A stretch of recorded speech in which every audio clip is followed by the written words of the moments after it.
చుట్టాలతో జాగ్రత్త, చుట్టూ ఉన్న వాళ్ళతో జాగ్రత్త. మనతో తిరిగే ప్రతి ఒక్కరూ మనకు సాయం చేయరు. మన మంచి కోరుకోరు. ఒక్కొక్కరికి ఒక్కో అవసరం. ఆ అవసరాల చుట్టే మన రిలేషన్స్. ఇవి తెలియకుండా భుజాలు రాసుకొని తిరగడాలు, చేతులు పట్టుకుని నడవడాలు అవసరమా? ఇప్పుడు వినే మాట, ఒంటరిగా పుట్టు, ఒంటరిగా తిరగలేవా, ఎదగలేవా అని. అందుకే మనం కొంచెం కొత్తగా మాట్లాడదాం. కొంచెం కొత్తగా మాట్లాడేలోపు సబ్స్క్రైబ్ చేయండి. ఇంకా కుదిరితే షేర్ అండ్ లైక్ చేయండి. Thank you. ఇప్పుడు టాపిక్లోకి వెళ్తే, పుట్టినప్పుడు ఎలాంటి సిగ్గు లేని మనకి ఇప్పుడు సిగ్గు మొహమాటం అవసరమా?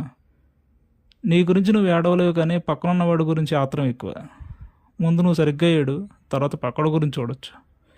ఏడు అంటే ఏడవడం గురించి కాదు, ఎవరో గురించి మాట్లాడుతున్నా.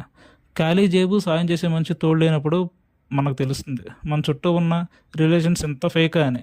మనం ఇప్పటి వరకు ఉన్నది ఫేక్ గర్ల్ చుట్టూ అని. అది కూడా మనకు మంచిదే. మనం త్వరగా అందరినీ కోల్పోతాం, ఒంటరిగా మిగిలి హ్యాపీగా ఉండొచ్చు. అయినా నువ్వు ఎదిగాక ఎలాగో ఎవరిని పట్టించుకోవు. అలాంటప్పుడు నువ్వు కష్టాల్లో ఉంటే ఇంకొకటి సాయి ఎందుకు? ఒకటి చెప్తా, గట్టిగా గుర్తుపెట్టుకో. నీ జేబు నిండుగా ఉన్న రోజే నీ రిలేషన్స్ గట్టిగా ఉంటాయి. ఇది నిజం. నువ్వు ఒప్పుకోకపోయినా ఇదే నిజం. రిలేషన్స్ అనేవి పాసింగ్ క్లౌడ్స్ లాంటివి. నచ్చితే వర్షం పడే వరకు ఆగి తడుస్తావు. ఎందుకు లేరా జలుబు జ్వరం అంటావా?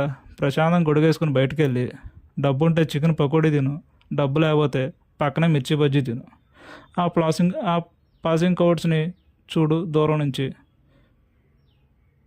అది నీకు మంచిది, అందరికీ మంచిది. రిలేషన్స్ మనం పూసుకొని తెచ్చుకునేవే. జాగ్రత్త మన చుట్టాలతో, చుట్టూ ఉన్న వాళ్ళతో.